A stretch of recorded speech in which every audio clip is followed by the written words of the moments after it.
Well, it's a good evening from the studios here in Brisbane, Australia, and today, as you know, with our show with UK. But unfortunately, or fortunately, call it what you will, our co-host is no longer in the UK. She's in Bosnia. She's going to check out the Bosnian pyramids and go through the tunnels. And the co-host has actually ended up getting someone else from Mallorca over there in Spain. And I've been looking at some of the stuff, and I said, "Oh, we're going to be in for an interesting show tonight." So, without further ado, I hand you over to our co-host, Priti, Pauline, and our guest, Bijan. Okay. Thank you. Thank you very much, Jeff. Thank you from down under in Brisbane. And it is a delight, as always, to connect up with you. And today we have Bijan. Bijan is in Mallorca, and he's written a book called 40 Ways to Feel at Home with Yourself. And it's a very beautiful, simply written book that's quite delightful. So it's a kind of book that I would suggest that one flicks through and stops at a page intuitively. There it is, 40 Ways to Feel at Home. And the one that I've actually flicked through and stopped on is contentment. Home is contentment, but we'll go on to that a little bit later because I happen to flick and come up at number 29. But I want to say welcome, Bijan. Thank you very much. Thank you. It's lovely to be here. And yes, it's a pleasure, really. Good. And So, before the show, you were telling us that you do live in Mallorca yes, in the island, yes, yes. but you came from Iran. Yes, originally I'm Iranian. Yes. And yes, it was like when I was 21 in 1976. I decided to go to United Kingdom to study interior design. And I stayed out all the time. And now I'm living here since 1997. So it's a good period of my life has been passing in this very beautiful island. Yes. Yeah, so 1997, you've got some fairly good roots then in Yes, Mallorca. yes, yes. Because I didn't have, in some ways, before that route, especially from 1979, I lost, in a way, my roots, my original roots. Ah, okay. And then, of course, Yes. I was finding it not so easy to root myself in the United Kingdom. And then, yeah, the story is very long, Pauline. I don't know where to start from, really. But let's for now say that, yes, I'm here in Mallorca. We have a very beautiful retreat center where people come here to Uh-huh. work with me. And yeah, it's in the middle of nowhere, silence and peace and uh, birds and paradise. So lovely place. Wow. Wish one Yeah. day we will meet up physically here together. And of course, Jeff Wow. also. It's a bit far away, but it's manageable. It sounds idyllic. Silence, birds, Very beautiful. Absolutely. coast, trees, heaven. Okay. So Beautiful. what led you then? Oh, look, here's some Oh, oh yes, that's where we are. this is this your retreat center? It is. It is indeed. Ah, Yes. wow. Yeah, it is a very sweet place. Well, you see, I studied interior Oh, look, design. he's, Oh, this is what I'm there's good you at. doing a bit of cooking. This is what I'm good at. I'm a good cook. Oh, Yes, okay. I'm the cook So, in our house. wow. So what's your favorite dish, or do you just prepare what everybody asks for? Well, later we'll come to meet someone who is within me, who not only has a power of, I don't know, seeing and healing, but she is an amazing cook. Every single night, Okay. she gives me a recipe, and I cook the most delicious things. So I So think you my get next book, instructions. pardon? You get instructions. Exactly. I'm an assistant altogether, really. That's my Uh-huh. function here. Whether it is my work with humanity, or my cooking, or anything else, I am playing the role of assistant. So the boss is within. Okay. So that's a good news. And you use local produce. You go out in the garden and pick herbs. Where do you get Something. your ingredients? Some things, yes, we do. But major shopping really happens through a bio farm. Two actually we have very nearby, and that's where our food comes from. All our veggies and fruits, everything is biological, and this is perhaps one of the greatest gifts any human can have access to. Wow. Wow. Unfortunately, we see how it is, how things are, and the food in the industrialized way to produce and so on. So, on a level of good health, I don't think they are really favorable to this precious body. Okay. All right. So tell me a little bit more about the book and how it came to pass. What was it that inspired you and got you started with putting But pen to paper to make a book? all right, that's a very long question. I try to Ah, simplify as much as I can. okay, let's go. I try to really shorten, but the story began, I think, in 1985, where one day, in the midst of my misery, suffering, Okay.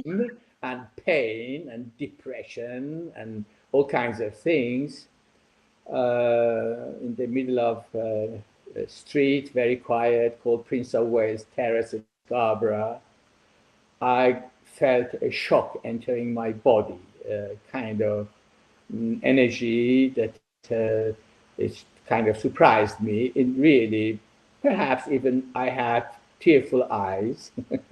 It was very bad. 1984 was bad year. Mm-hmm. And then in that shock, there was a tremendous peace felt within me. I was physically also had a big trouble, which was in that time a very nervous stomach, extremely nervous, and especially for the last year, 1984, really, it was just maximum.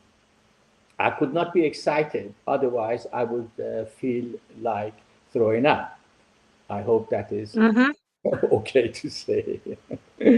It's I fine. was like, It's I fine. was like to be Pauline. I was like some pregnant women. It happens to them. First thing they do in the morning, they go to toilet to throw up, and I had that one year.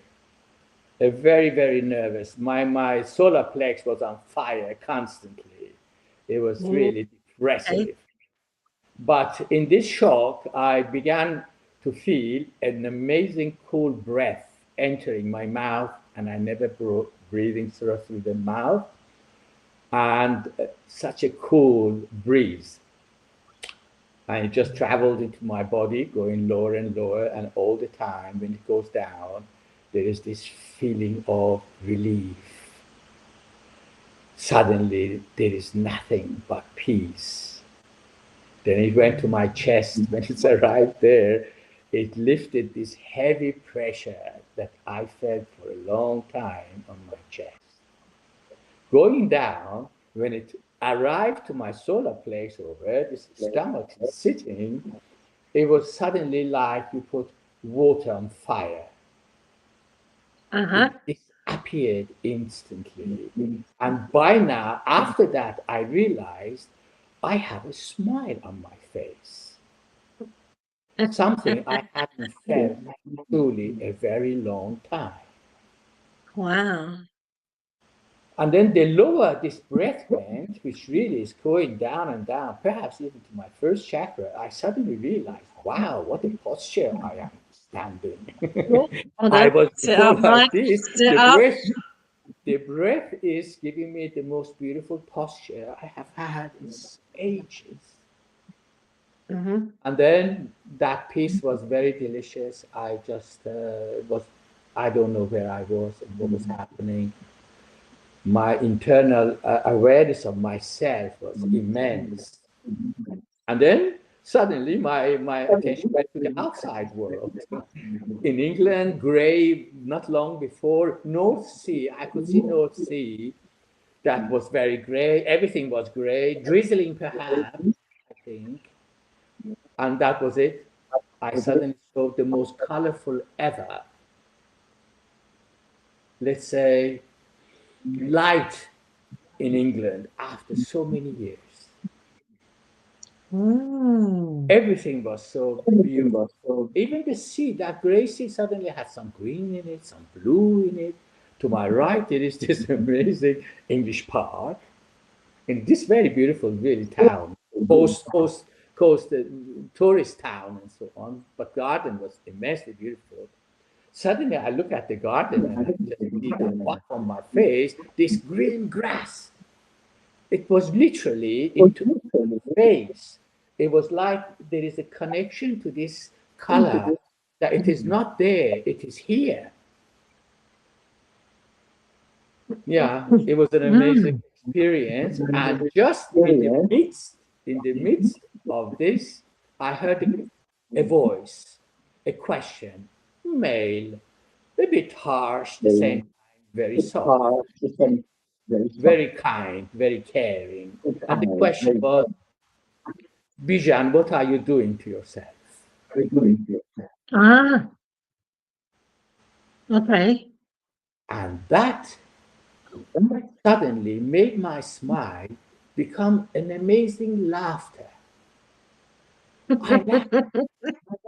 I laughed. It was an instant realization that whatever I have been going through, which was plenty, it was mine. It was Ah, my responsibility. I wasn't a victim for that moment for nothing. yeah. And then immediately followed by a tremendous feeling of forgiveness. Okay. It was incredible. For a moment, those who I blamed, especially God, I forgave everyone. Instantly, now I'm taking time to talk or explain the situation. But all this is extremely instant. It's in the moment. It's so here now that there is nothing else but that. And that was it, my dear Pauline. That was my start. I turned around, and 3 days later, I met a man who wanted to meet me long time, but never happened because of my state. And I met him in the street, and he noticed me in a way that I noticed he's coming towards me so consciously and so excitingly. And he arrived, looked into my eyes, and he says, "Hey, pal, it is time we meet." Ah, okay. Through him, I met my master a month later. I never dared to ask the question about this photo that I keep seeing wherever you go in his apartment. Everywhere, from the toilet to the kitchen, sink, bedroom, everywhere, and tons of books from this man. A Mhm. month later, one day I asked him, "He's not your grandfather, is he really?" He's so blonde and English. And he said, "No, it's my master." Then he looked at me. And then he went to Yeah. his book place, and he came with a book called Sufis, Peoples from Path of Freedom, Volume 1. Wow. And that was Sufi's my, Path of Freedom. Yeah. it's a Okay. very beautiful, delightful book.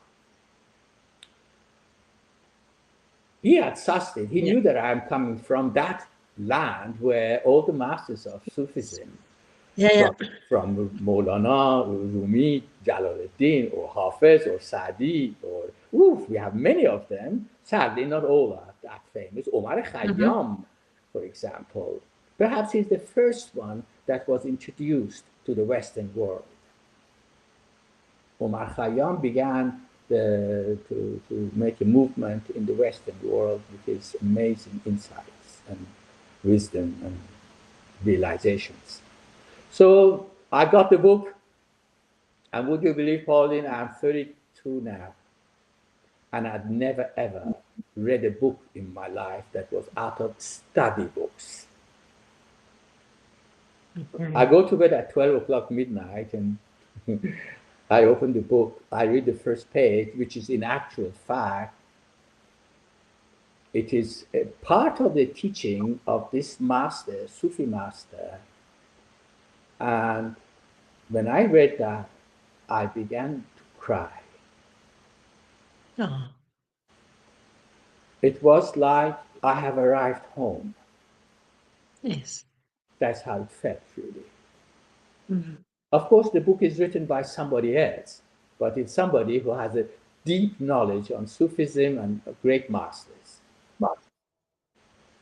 And that was it, my dear Pauline. I took sannyas with that master a year after, 1985. And from 85, I had always the deep desire to be with him personally or face to face, near. And I took sannyas from England, and he was living in that time in India. Then in 1989, it was it. I had this urge, I must go now. And I did. Yeah.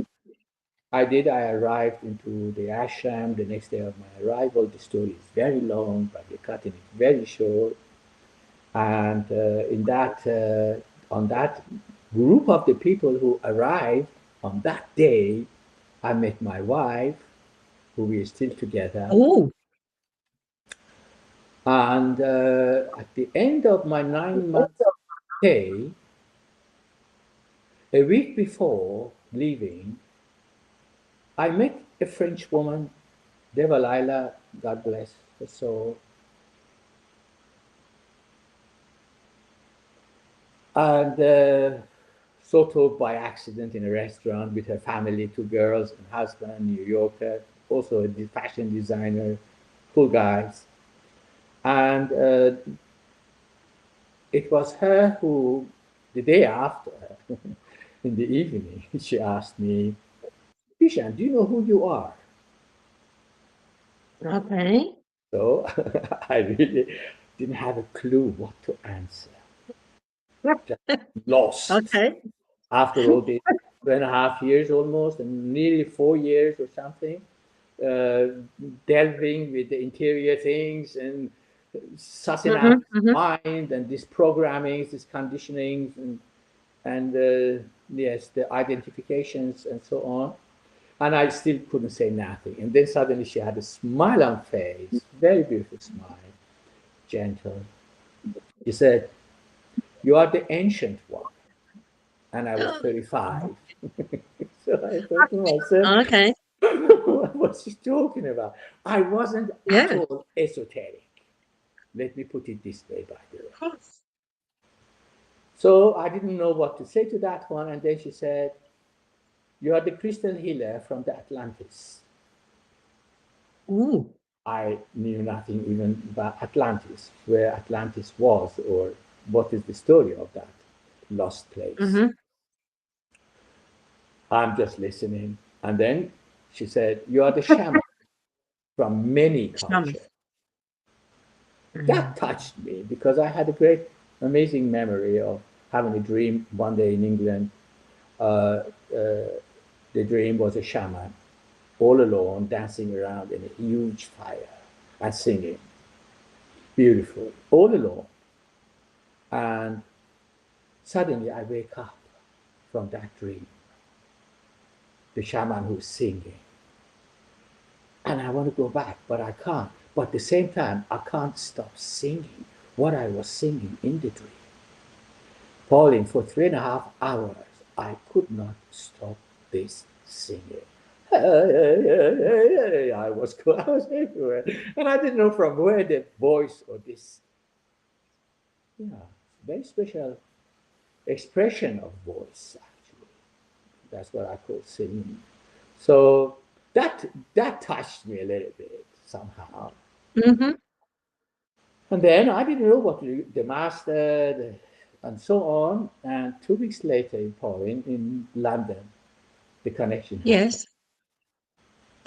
Okay. The most amazing moment of my life, perhaps. And also, you could say a bit frightening, because there was a disappearance, dissolving of who I thought I was, and so on, even physically.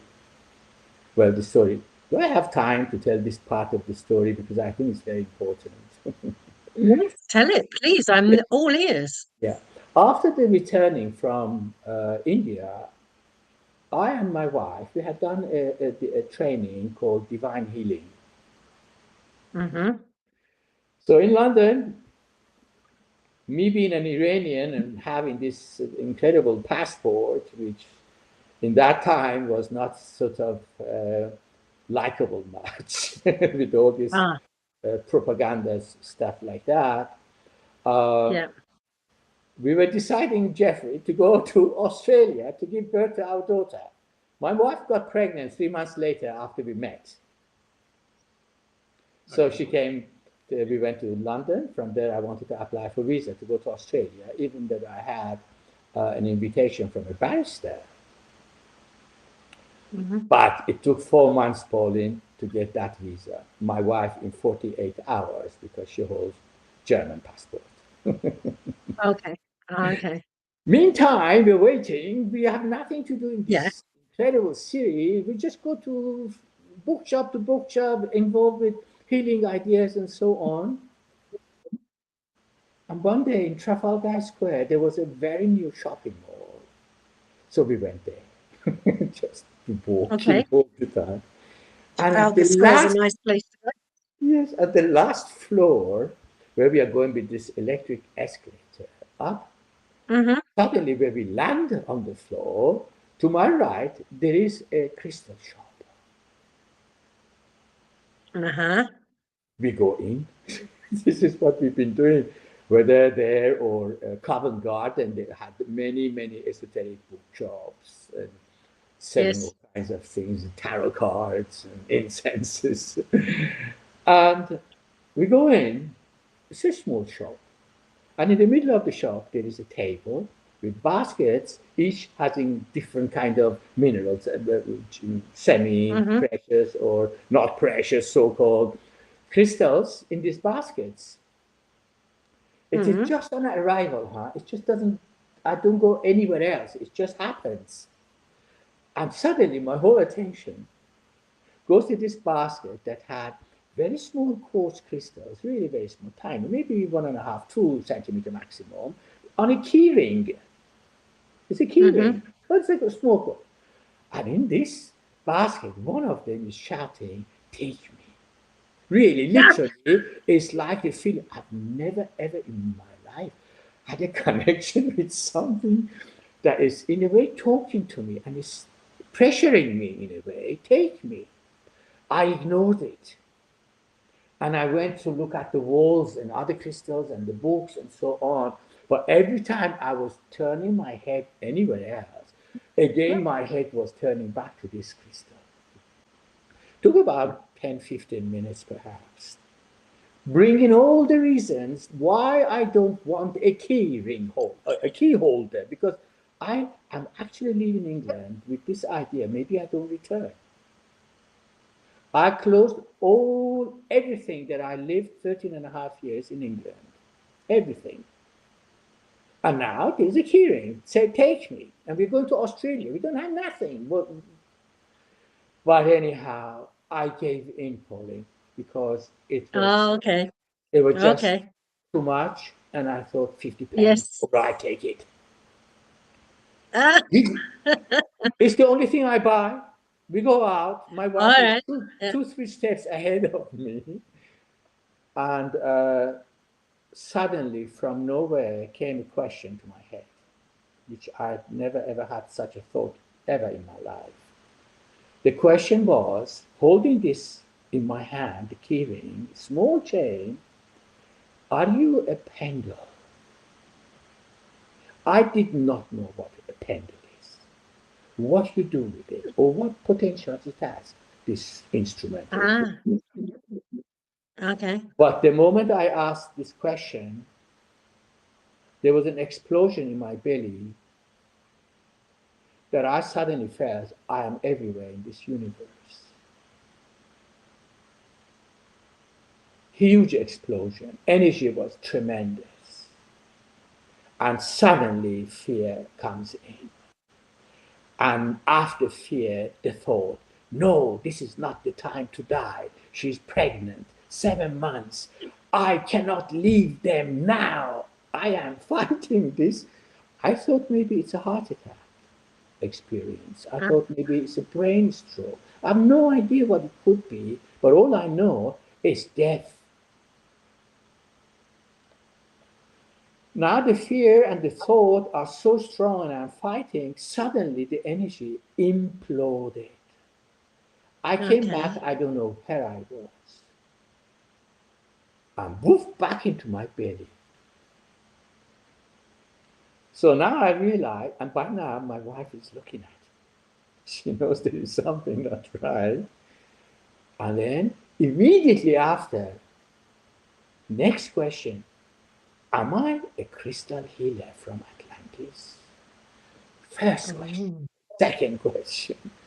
I ask this question, again this explosion happens, but this time there is trust that I'm not dying, okay?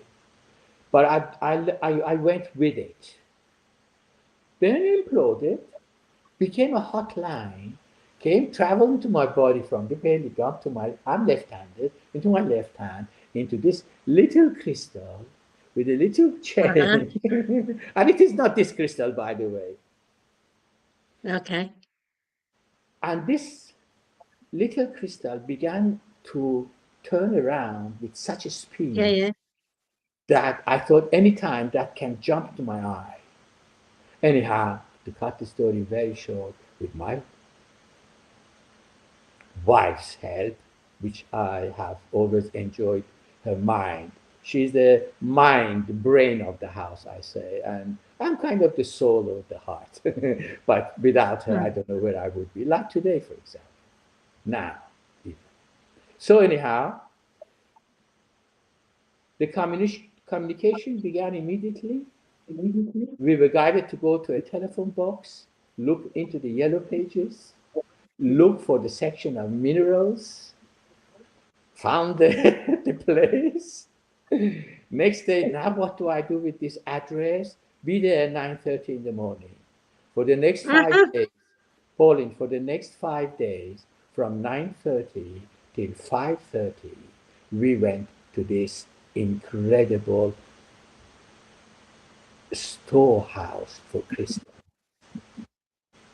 Okay. It was immense cellar where in the dockyard of London, where all the whatever marine containers and so on. It was a massive room, cellar, literally cellar, huge room, and all over, all around the walls. You know these drawers architects have where they put plans in? And you In pull good them old out. days, these days it's very different. Yeah. It was full of them. Christians from Madagascar, Christians from Afghanistan, Iran, everywhere in the world. For 5 days, she chose crystals to heal the 7 chakras plus 2 chakras that were out of the body. Next, we go and buy a book that she suggests me. It says Chakra Healing with Crystals. And that's how I began my assistant work. She did amazing work, incredible work. And then she began to introduce me to the medicinal systems, whether it is Chinese, Ayurveda, etheric oils, which is the only one I use these days. The rest I haven't touched for many years. Vitamins, minerals, many things that have to do with taking care of the body. She really began her work with taking care of the body. For us, we don't, I call this my body tribe. I don't call Okay. this my body. This is my tribe. Huge number. Trillions. In my perhaps size, 60, 70 trillions of them. So anyhow, she began like that. And then sometime later, we went to homeopathic system, everything. And by now I had a very beautiful little luggage box. And I Yes. called it my magic bag. I had my sources all in there, all the books I needed. And suddenly she asked me to acquire few sets of tarot cards. Oh, okay. For the next 15 years, we did nothing else but using tarot Really? to expose the ego. And of course, it wasn't like a normal tarot reader or reading where you spread the tarot in front of you, you pick. No, I turned around, I shuffled where she wanted me to shuffle. One by one, she would choose the reading. It was incredible. That is where I got to know about the psychology of human mind. Female, male. Yeah. And then, after these 15 years, that they were all packed in my magic box, one day she told me, tonight you bury your magic box. Oh, okay. That was very shocking. It was like somebody takes all the carpet off the foot and you're in the air. What do I do now? After all these many years, this box has followed me to Himalaya, so many places and so on. I did. And after that, we just sat without anything. And she went through the whole structure and conditionings or construct of the ego self. Yes. Seeing all the, and by the way, all she does go into the subconscious mind. Nothing can, no education knows how to do that. You can be psychologist or whatever degree, but to do that, it is not a psychologist's work. To dig deep into the beginning of your belief systems, your fears, your doubts, your self-sabotage mechanisms. So all the, many people call shadow side, and I call teachers. The teachers. I don't believe them, they are shadows. They are teachers. We honor them as such. I honor the ego. We honor the ego as the teacher. As long as we don't see it that way, you can never, ever free yourself from it. Once you've learned the lessons of the ego, the fears, all lessons, belief systems, all lessons, everything is a lesson, something that there is resistance in allowing to be understood. That was it. We sat there, we exposed, and then of course, she sees that beautiful soul, who you truly are. We do 8 sessions, each about 2 to 2.5 hours, and the transformation begins after. It's been a great pleasure to see how many people in what kind of difficulties they were when they came to me and who they are now, and especially after the work. So there's a great understanding from this. But coming back to the book, last year, 2025, in the March, middle of the March, she told me, now we need to do more collective healing. Up to now, we have worked with individuals, couples, especially. That's our most specialized work. That's my most important work on this planet. I must say that. For once she told me, as long as there is no peace between man and woman, there will never ever be peace on the planet. Okay, there's a beautiful sentiment. Yeah. So And then group works. She has very beautiful group work, tremendously beautiful group work that there are no other therapists or psychologists, they look at those subjects. I can't blame them, but still. But suddenly she comes with this idea: we do need to do more collective healing, and we're going to do books, and they are the series of books to heal.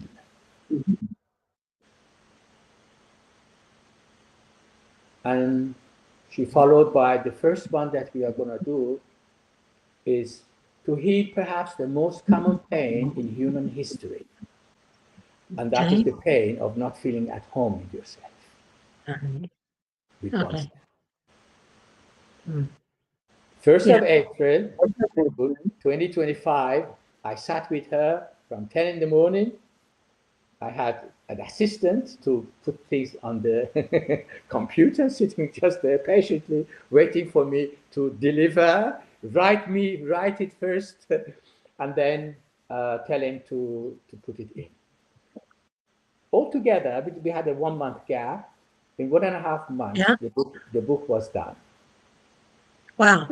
And then the design came through, beautiful frames and the layouts and everything.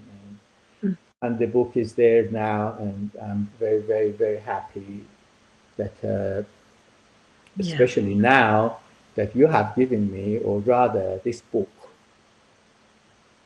to be spread amongst my human family, your human family.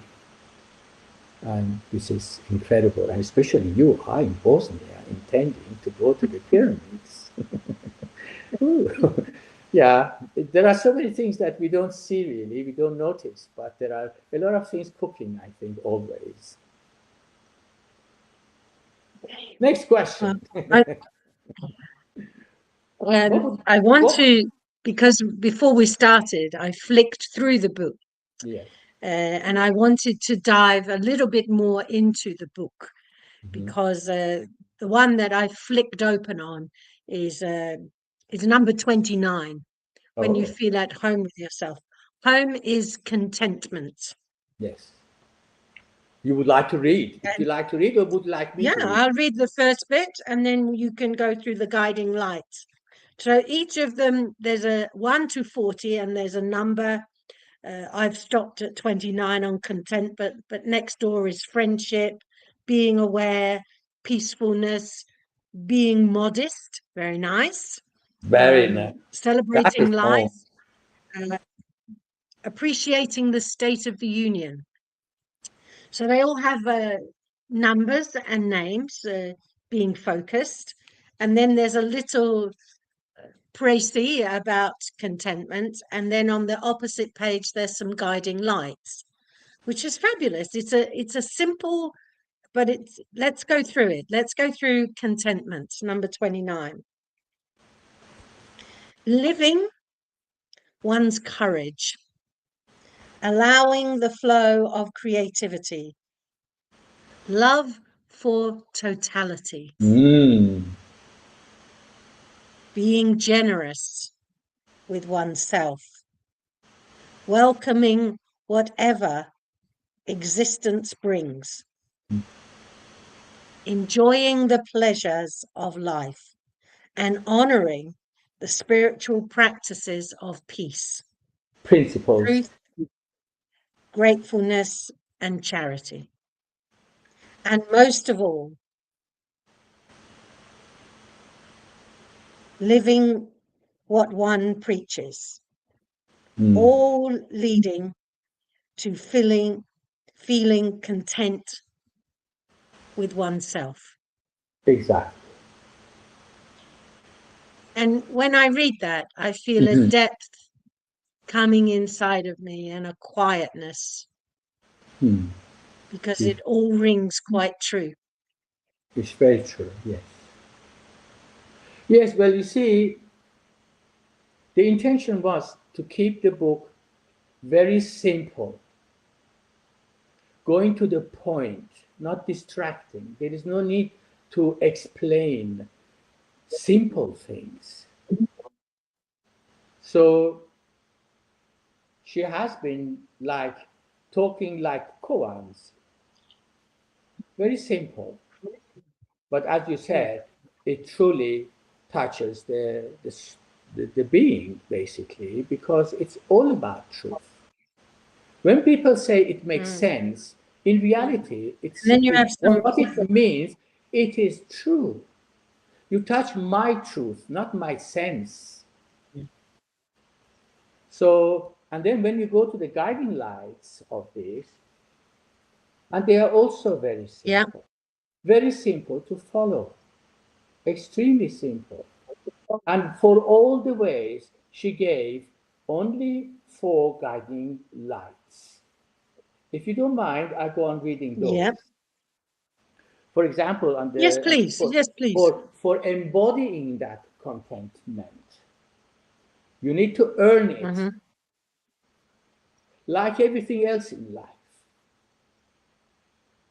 You shouldn't expect just things just come. I need to earn love, not just receive love. I need to be that being who is lovable. How can I be loved without that? So the guiding lights are extremely important to follow.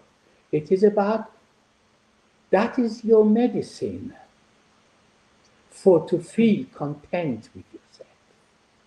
So it's not just Yeah. guiding lights or principles of this or that. No, it is simply all of them are medicines. The first one with this one says, put into action the universal principle of appreciation. Wow. Yeah. If I don't embody that attitude, I am ignorant. I Yes. do not see. I am not aware. I am not conscious whatsoever. Only when I become an appreciative being, there I am in touch with everything that I am surrounded with, that I have in my life. Now, with each guiding light, there is a very short explanation. Mm-hmm.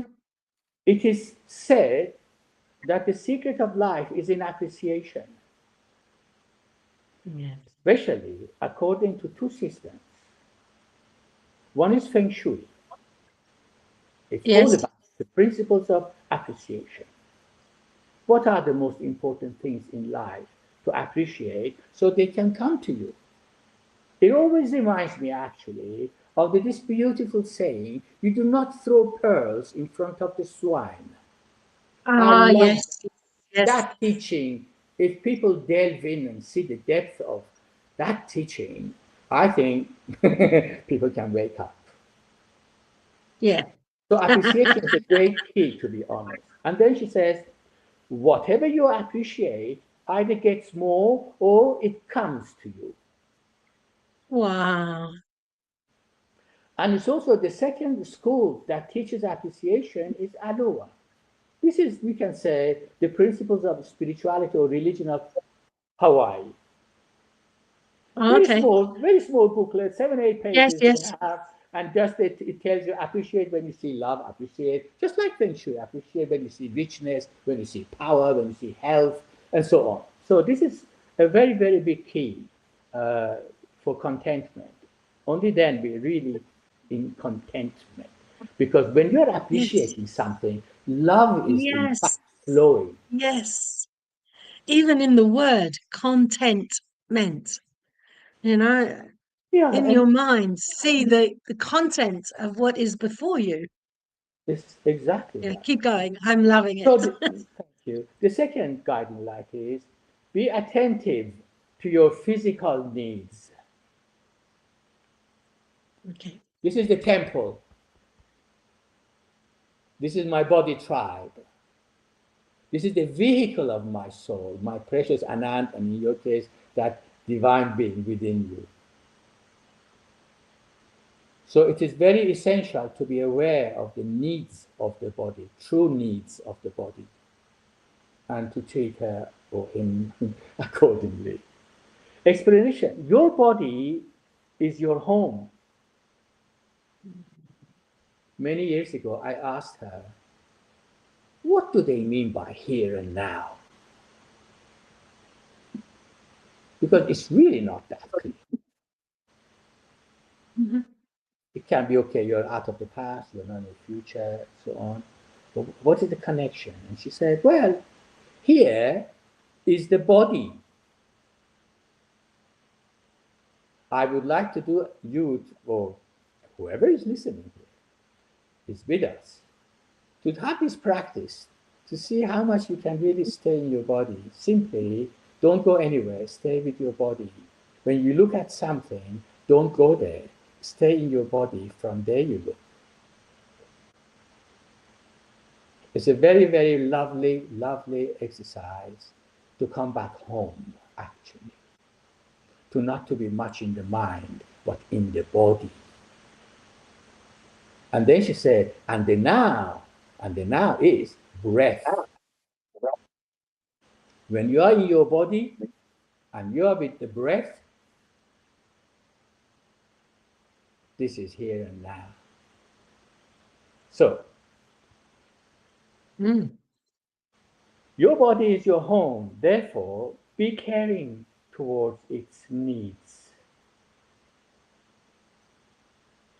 Peace in the body brings peace into the mind. Completely. My body is not only a physical body. I have held all the emotions I have lived in my life in my body.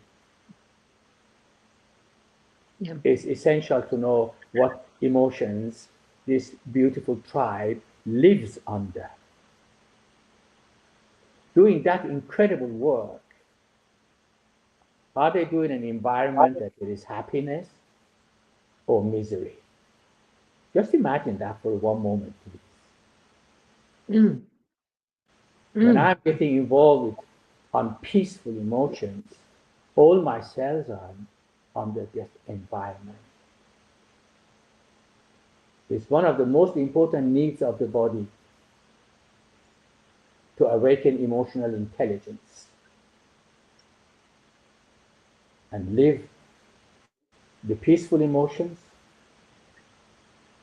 and the unpeaceful emotions.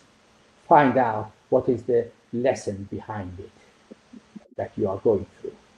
Don't get too identified with just the emotion. See the emotion as a teacher, as something that is trying to wake you up. Something is not right. Third one. Ask your wisdom, the faculty of the mind that appreciates truth. She calls wisdom, she gives the meaning to wisdom, love for truth. Wisdom is nothing to do with information, knowledge, experience, age.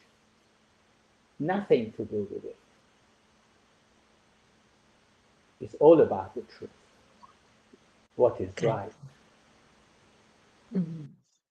Explanation.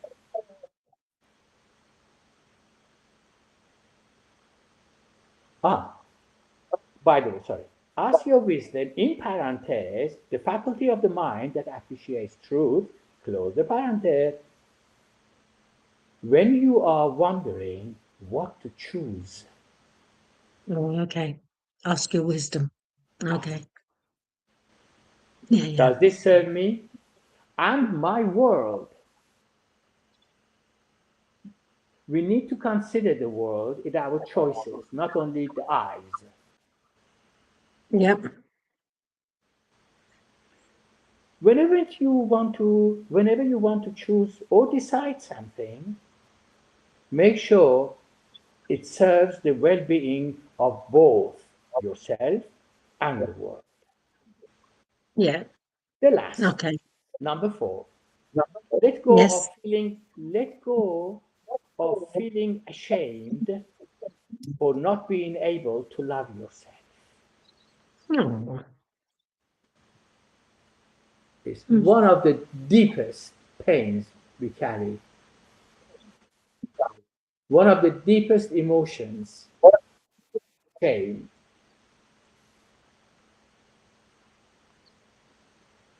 So that was contentment. Jeffrey, can I involve you here? Is Jeffrey with us here? I'm not so sure. Well, funny enough, there's a good gentleman just asked me what's Jeff's thoughts. Oh yes, please. If there's any question, please let me know. What's the question? It's just about living in the moment. So last week we had our Australia in North America show, and the guy who came on, Christopher. I hear your voice not so good, but I try my best. No, I'll turn it up. Yeah, so last week we had a gentleman who came from the Pentagon in America. So he was a Navy, Air Force, and Army guy. And he was taken out of the Army or military, and he went down to Peru, and he did ayahuasca. But he did the floating in the Epsom salts, and he had a major epiphany. And so he came back to the States, and he did another couple of floats. And lo and behold, he got taken through to Atlantis. Yeah. So he opened up this whole consciousness. It was like he said, my third eye opened up. I didn't even know what a third eye was. And it was traveling through as if he was going through Stargate and hyperspace. And then, boom, he arrived at this destination. So he was talking about Atlantis. So I said, well, funny enough, I actually asked about Atlantis. Where was it? And I said, I went astral traveling, and I went into Bimini, and I went into the shallow waters, and I came to a coral beach there underwater, and I pulled out this humongous big book. It was a book of knowledge, you know, and I just quickly read it. So then, okay, we put that to one side. That was on Wednesday morning. Friday, a bloke rings me up from Darwin, Northern Territory, and he's from the Sufi Northern Territory Association, and they've got a 20-foot container coming into Australia. And they said, can we look after it for them? So I thought, well, that's really interesting. And then on the Sunday, my mate rings me up and says, oh, have you ever been down to the Australian School of Meditation? They do a Kuritan. I said, is that right? So I chuffed off on Sunday and went to the Kuritan matches, chants and all that stuff. There's about 120 people there. And they had Hari Bol, and they had Hare Krishna. They got big pictures of Buddy Krishna and his blue and the flute and all that stuff. And lo and behold, at the end of an hour and 50 minutes, they came out with buddy bowls of food for everybody. It was all done on a donation, you know. So then along you come along, Bijan, and you're talking about the Sufism, and we're talking about Iran and the original concept there of, you know, coming out of Iran, which we've had a guy a couple of years ago who came out of Palestine, and he does the Sufi esoterical studies, and he does the dance. What do you call it? The Whirling. Dwelling, yeah. So and he opened up his whole consciousness to the fact of taking on the esoterical knowledge and love your neighbours, you know.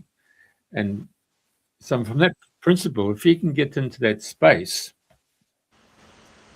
I don't know what you want to call it, but I'm just saying you're in that space, and all of a sudden everything starts manifesting.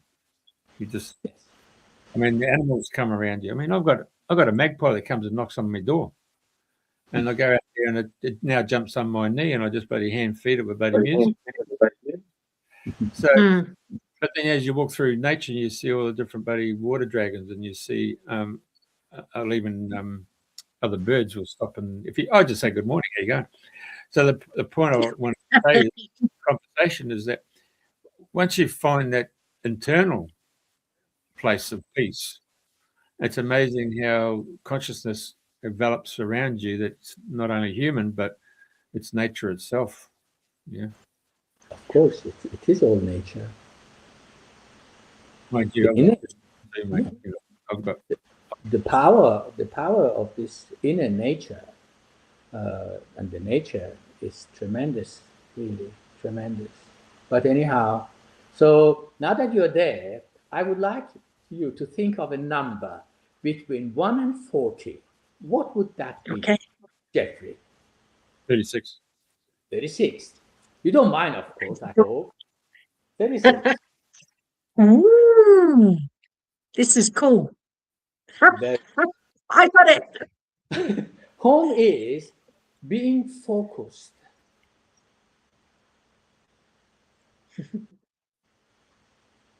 Transforming the Yes. pattern of having difficulty with choosing allows the mind to focus more easily. Another key is having trust in oneself, which develops when one embodies the attitude of being caring with oneself. Empower the intelligence of passion in you, which brings the manifestation of commitment. Another word for it is another word for being present. When you are committed, you are present. The flow of happiness in life also energizes peace in the mind, which is necessary for developing the level of concentration that supports focus. Guiding lights. Be brave, allowing the satisfaction of materializing your valuable potential. No explanation. It's very clear. Some of them they don't have any. Second, have faith that you are worthy of realizing your peaceful self. There's a explanation. Trust in your ability to create relaxation in your life.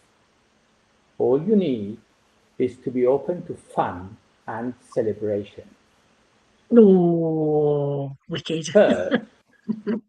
Third, wake up the flow of well-being in your emotions. Explanation. Laughter has its own magical ways to bring gentleness to one's heart. Fourth, use your wonderful inspirational self. Explanation. Soulfulness is the source of all inspirations. What leads one to being soulful are gratefulness, playfulness, and wisdom.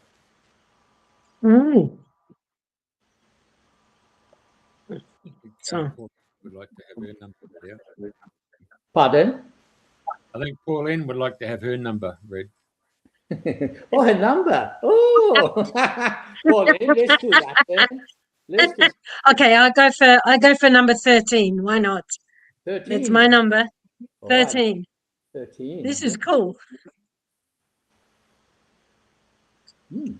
Let's see. Home is truthfulness. Ooh. Okay. The power of self-respect is gained through sincerity. Calmness of mind grows when one has the courage to tell the truth.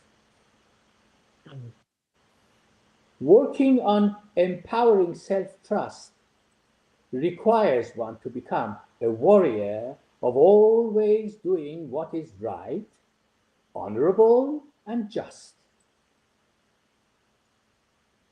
Perhaps the greatest cause of suffering that is carried from the past has been the wrong conditioning of hiding the truth. Then the guiding light. Allow yourself to let go of the fear of not being welcomed. Okay. Explanation. Remember, freedom is never sacrificing the truth. Second, change deep self-denial habits. Be giving with yourself. If you wish to know what true self-love is, sincerity with yourself shows itself in being allowing with yourself. Third, welcome having compassion for yourself. Let yourself know the joy of self-appreciation. Appreciation is one of the laws of attraction. The last, trust that you are worthy of relaxation. Take care that you know your needs and fulfill them.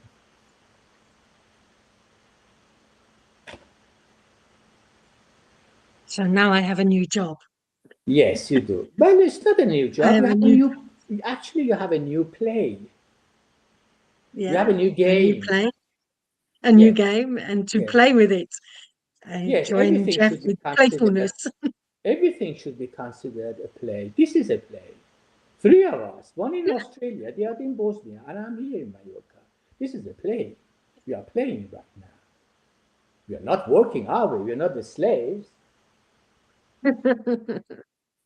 You see, Pauline, many, many years ago, this is really a long time ago, one day she told me that our task now is to invite people to walk the path of playfulness, pleasure, peace.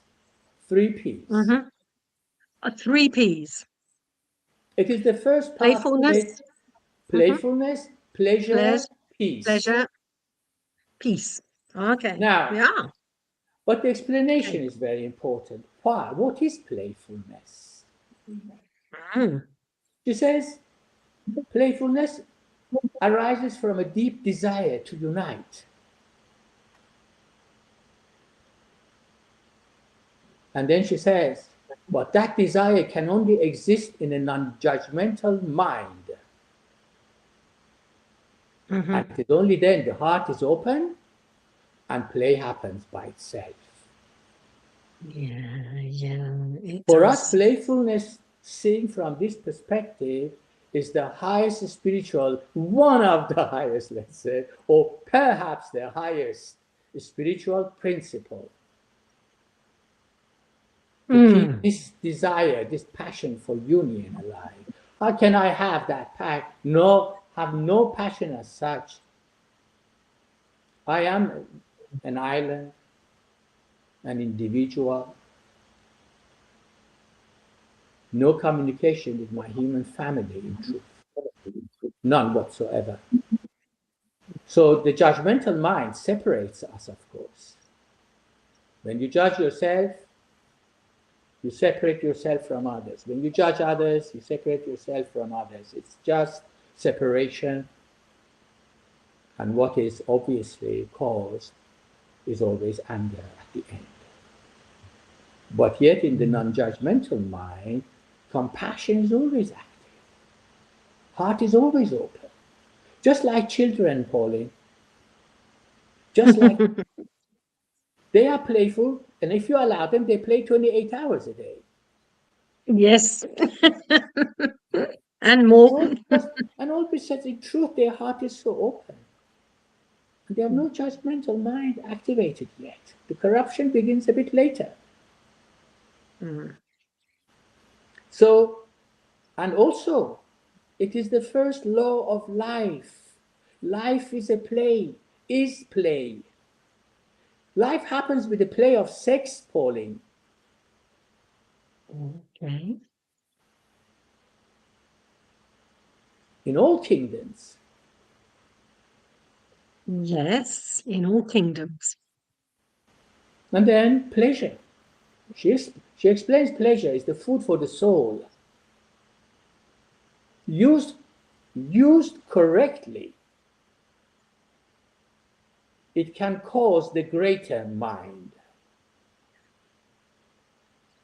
Imagine, I'm sure you and everybody who is listening now, only those who have worked with me, okay, but this information most probably is quite new to all of you. She sees the five senses, where basically are sources of pleasure, as tools to be used to evoke the greater mind. For example, she considers the pleasure of hearing. Hearing, the sense of hearing, is connected to the creative mind. The pleasures of smelling, that sense, is connected to the valuing mind. Look what happens when you put your nose into this beautiful rose flower. Your value mind is activated so deep and so profound. And without that mind, one is always very ignorant. If you don't know how to value things, taking everything for granted, you're bound to suffer sooner or later. Seeing, she relates the pleasure of seeing to wisdom. Taste, pleasure of taste, to the intuitive mind, that great mind. And the touch, the pleasure of touch, is related to the knowing mind. Now you imagine your knowing mind, valuing mind, creative mind, intuitive mind, and wisdom are activated. And they become you. Wow. It's a cacophony. Why do you think pleasure is forbidden by those guys? I don't know what you're talking about. It's promised in the heaven. All is okay. In heaven, we are allowed. To the extremes, to the extremes even, from a glass of wine to a river of wine. But here, so it is the nourishment for the soul, not for the ego. Pleasure should be seen as that is food for the soul and the empowerer of the greater mind.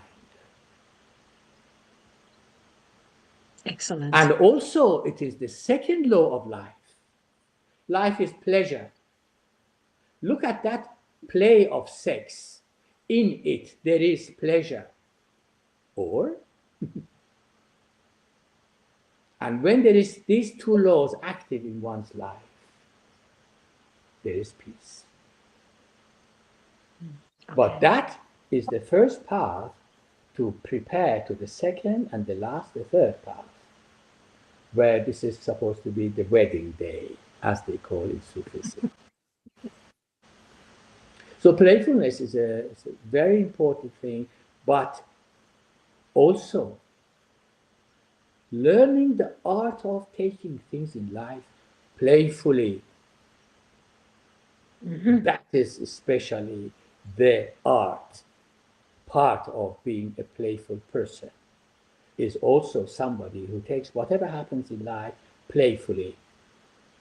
Like this, you are in power. The moment you take something serious, you make yourself smaller, your power smaller to deal with that. But in the playful, you are in your original power, your natural power, and you manage to suss everything out, sort everything out. So, Bijan, are you actually doing all your classes and workshops on the island of Mallorca, or do you go to other countries? I have traveled many years, Jeffrey, but after COVID, I stopped.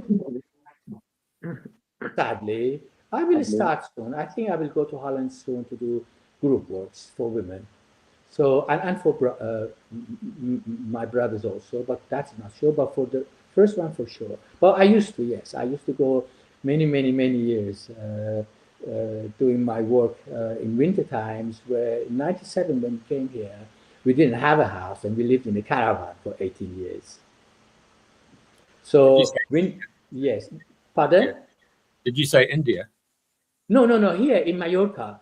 Here in Right. Mallorca, when we arrived in 97, before that, I traveled a lot to Italy, India, Germany. This was the triangle place where I did my work. But later on, when we came and settled in Mallorca, I began to, travel again to Italy, to Holland, to Germany.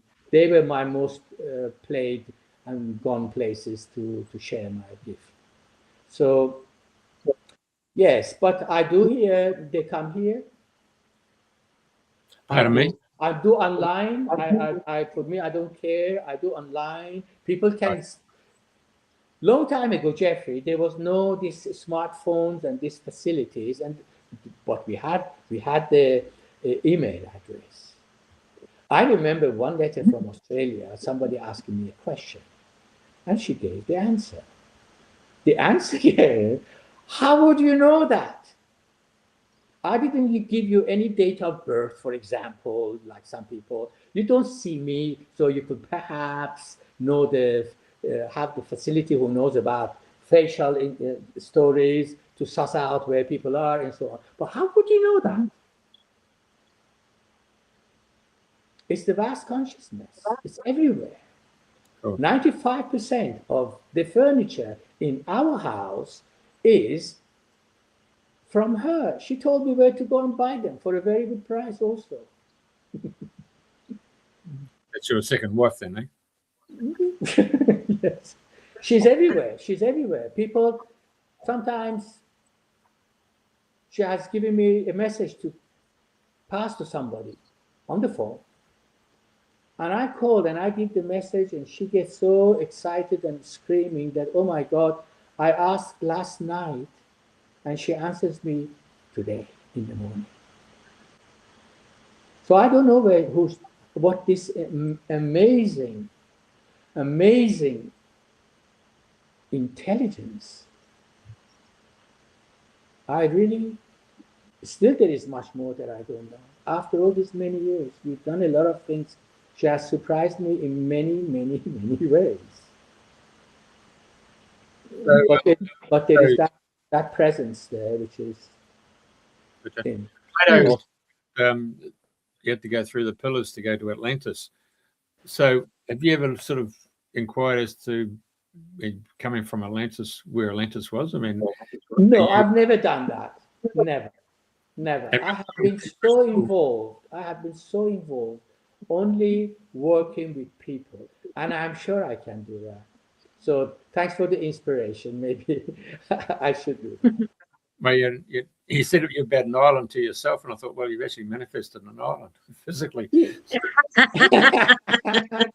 You're living on an island, yeah. Yeah, but truly, I am sure that those were the days, but they're not here now.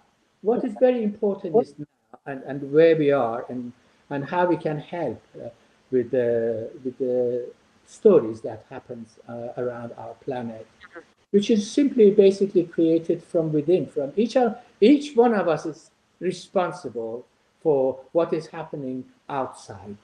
Everybody.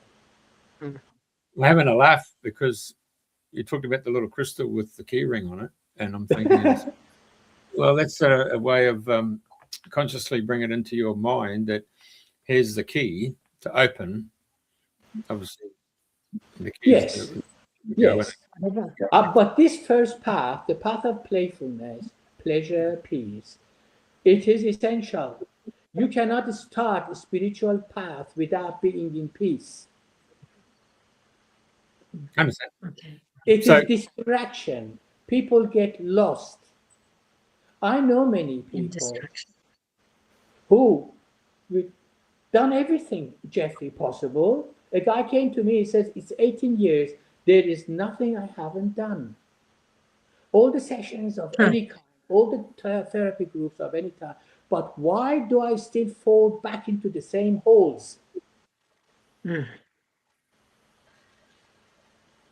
And the answer simply came, it's all because you don't truly appreciate peace. Yeah. If I appreciate peace, that means I love peace. That means whatever I love, I provide and I protect. Just like whatever you love, or whoever you love. I don't allow anything stupid to come and harm my peace. My peace is more important than anything else. When I appreciate peace to that depth, Jeffrey, I think that is called, or ends up, or opens the doors, gates to consciousness. She said long time ago, there are two most important relationships to create before entering any other relationships. First one was peace, and second, joy. Only then, when you have that being in you, peace and joy, every relationship you enter into is going to be fun and inspiring. Yeah. Well, you did the major pieces, the relationship between male and females, isn't it? It is truly, but Yes. also, it is to do with the relationship between my inner male and female. It's not only the outside; it is within us all. There is half of me is a woman, half of me is a man. This is a union of these two. So my feminine qualities, my masculine qualities, abilities, potentials, they're all within me. I need to make peace with me. I need to feel at home with me. That's called peace. Yes. And love, and joy, and celebration, and gratefulness, and appreciation. I think that is where life really begins. When one starts to really, oh, how lovely to be here with me, with me, with me. That female presence that you've got, is that another way of saying that's your higher aspect of yourself, your duality of drawing the feminine into your maleness? Is that what you Yes, would? of course. There is a maleness, and there is like the emotional and practical, intuitive and practical. These are male, female. There's a right hemisphere, left hemisphere of the brain. Each has its Okay. own potentials and its own ways to function. Yeah, very good.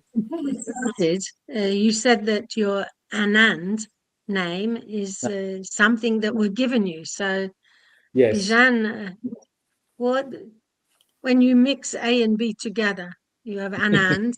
Tell us a bit about the name that you've been given. Yeah. The name is obviously given by the master. Oh, okay. Perhaps that is his greatest gift or her greatest gift, to give the name which is the nature of the master, the disciple. Uh-huh. Anand is in reality is my soul. That's the name of her, the presence. And Bijan is my given name by birth, by the way, and it means treasure. It was kept. So I am the treasure of bliss, or I have bliss as my treasure. It is somehow almost the same, almost the same. Very good. But as I said, to come home, to recognize that preciousness that we all have, it really requires to, with commitment, with totality, embody these two relationships, peace and joy. Once we do that, then we are ready to start the next two paths. The second one is, this is 3Gs, is the path of generosity, gratefulness, grace. When you are generous with yourself and also grateful to yourself, you are in grace. Very good. Very good. Because generosity, the shortest cut to self-love. Ah, You don't need to do much. sure. All you need to do is say, all right, I'm going to be generous with myself. I give without any limit. Whatever my body's needs are, my mind, my soul, my heart, my life. Embodying generosity is essential. How can you talk about self-love when you are not generous with yourself? Love is generosity anyway. Yes. Love is never mean. Mm. And by the Wow. way, so here we are. There's a generosity, and then there's gratefulness. It's a kind of, let's say, appreciation, but gratefulness. It is the second highest attitude, some call it emotion, that helps us to ascend. Second. Mm-hmm. First is being loving. Anytime you are in that state of being loving, you are in ascension. Being grateful, the second, and the last is being humble. These are all ascending. So gratefulness is huge need to truly embody that. Again, it is in the moment of gratefulness, my love. Look at that. Where are you? You are in here and now, immediately.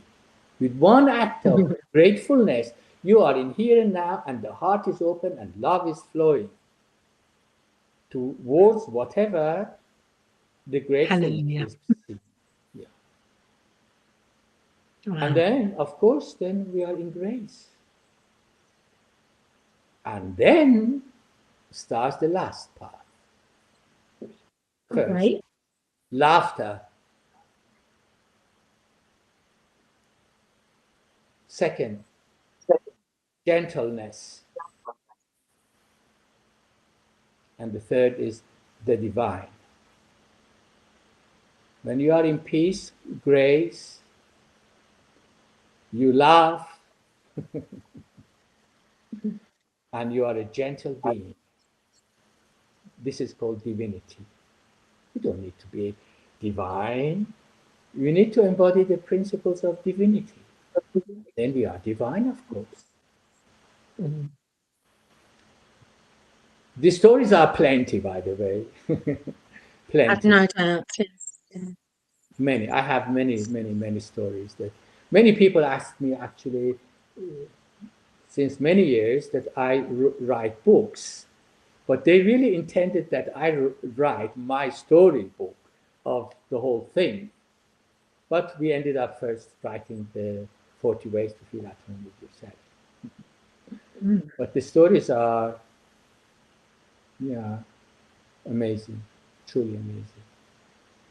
The 40 ways of feeling at home with yourself is a very beautiful compilation of characteristics and traits to focus on. It almost reminds me of the 40 years when Moses was in the desert, that the it's a training ground, 40 years of training ground, 40 ways to be at home with yourself. 40 is quite a magical number, really. And Yes, then it is. beyond 40 is a whole new other dimension that can be embodied. Yes, it is. It is basically practiced in many spiritual schools. Yes. The things that in 40, with the number 40 we do, including fasting and so on. So, Yes. Yes, the 40 days of fasting, yeah. There's the 40 days of Lent, yes, you're quite right, and Advent and in the Christian world. oh yes. But it seems to me that you left your home in Iran and landed in Scarborough and in England in order to find your home. Of course, very clearly, very clearly. Mm.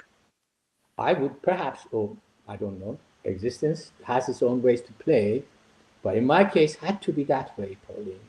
That I lived that home, which then was occupied in 1979, and being able to stay here and discover all this and share all this. I probably, I never make decisions as such. I would never know who I am had I not left that home.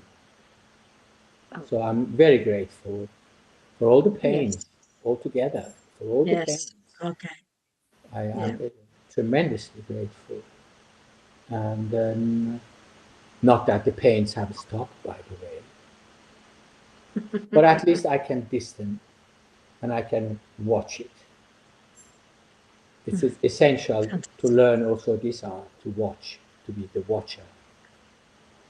So, but the pain goes on. But That must mean that there's more pleasure in store. well, I A mean, little I'm talking more about the pain. playfulness. Yes, yes, of course. I mean, I'm talking about the pain goes on. I mean, let's say in this very moment where my country is now and my family living it is under this bombardment and so on. So these are realities of events that are taking place, and they are, you can say, painful to Mm. consider. But I try to again watch that Mm. it is not taking me to a wrong path. Yeah. But the book Or at is least redirecting you back. highly recommended. Really, I hope the book Yes. finds itself to all the homes on this planet, everywhere. Mm. And then the translation of it in Spanish has also finished. It will be available also in Spanish, which I find it very. I need to also bring that that I'm living here in Mallorca, Spain, to also give this to my Spanish family. Mhm. At the end of the day, truly, just to be very clear, it's not a book to read. It's a book that No. reads you. It's a book that is charged with the helper.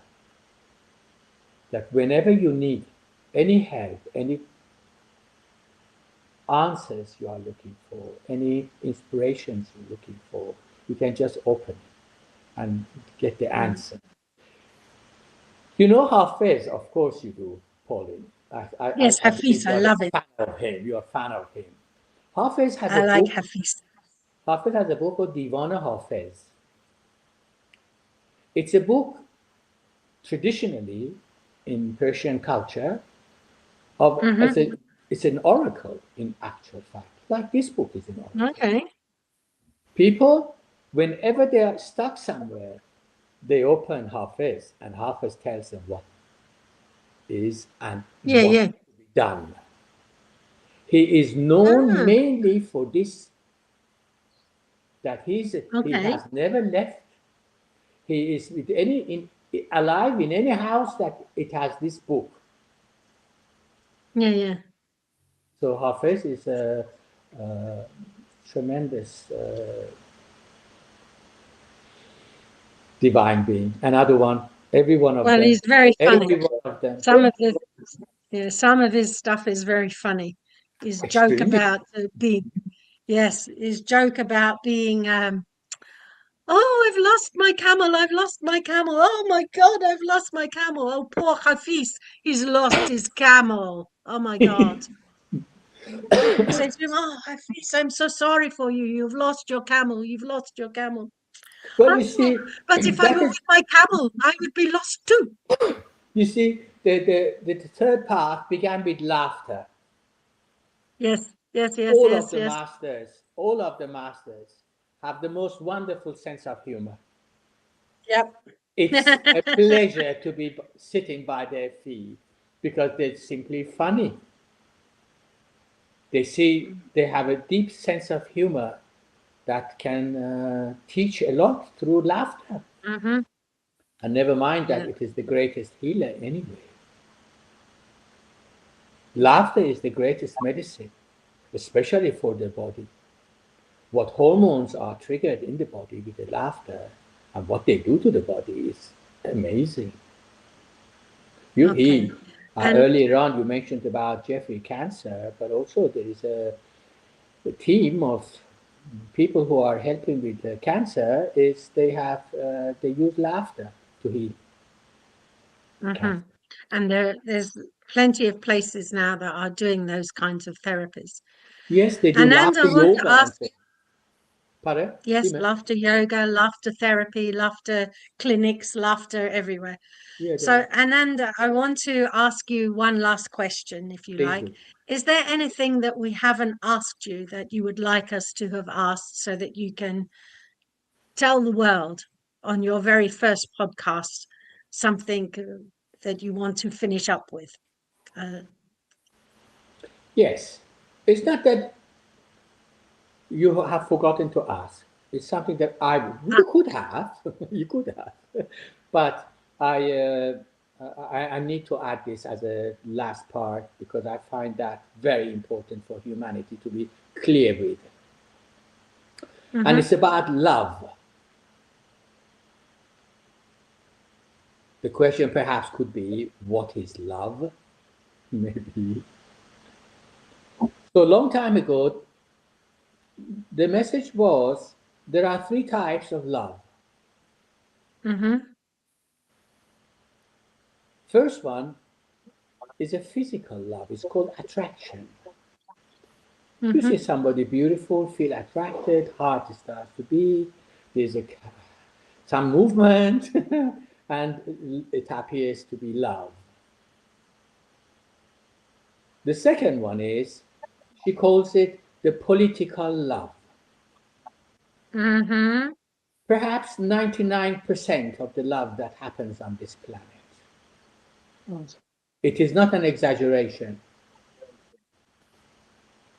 If you consider 8 billion something, it is not exaggeration, and how I wish I could accept it, isn't it? But the second one is the political love, and there are two types there. One says, I love you because. The love starts like this. They love the other because the other gives something that they don't have or fills a hole that is really empty. It's kind of a needy love. And the second type is, I love you if. Very common. Very common. Full of expectations. On both of them, you love the other for you, not for the other. Which brings us to the third, which is, as we all know it, as unconditional love. Love that you love me for me, not for you. So this is what I like everybody to chew on this and see where they are. Am I habituated to fall in love with attraction? And of course, after a while, there is another one who's more attractive. The pattern goes on, always jumps to another. Or is it, again, I love you because instead of taking responsibility for that because into my own hand, I expect the other one to give it to me. That's why there is no peace between man and woman, Jeffrey, because of this love. This love wasn't there, of course we would have peace with each other. But most of us are trained like this, sadly, conditioned with these loves. Most. And I like people, whoever you are now, watching later, now, listening, to ask yourself that question, where am I? Also, who am I in this love? And I think from that clarity, something shifts for sure. Absolutely sure. Once you admit where you are, things change. So I wonder if you like to ask me any other questions. Or, yes, I'll be very. I It's been think I will just, pleasure I think I will to. just say I love you. How about that? Oh, I It's good. love you. Thank you. That is very beautiful. Very It's nourishing. been a Thank you.